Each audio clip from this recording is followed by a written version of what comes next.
అది ఒకటో number bus,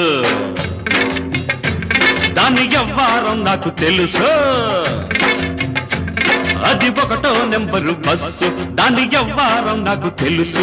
దాని గొల్లపూడి రూటు అయినా కంకిపాడు దాటు, దాని గొల్లపూడి రూటు అయినా కంకిపాడు దాటు. రైట్ అంటే చాలు రయ్యన రైకల్లపూడి హాల్ట్. అది బస్సు కాదు మిస్సు, అబ్బ చూడు దాని కసు బుస్సు. అది బస్సు కాదు మిస్సు, అబ్బ చూడు దాని కసు బుస్సు. ఇది ఒకటో నెంబరు మిస్సు, దీని వయ్యారం నైసు నైసు. ఇది ఒకటో నెంబరు మిస్సు, దీని వయ్యారం నైసు నైసు. దాని కన్ను పడితే కాటు అయినా చెయ్యి పడితే స్వీటు, దాని కన్ను పడితే కాటు అయినా చెయ్యి పడితే స్వీట్.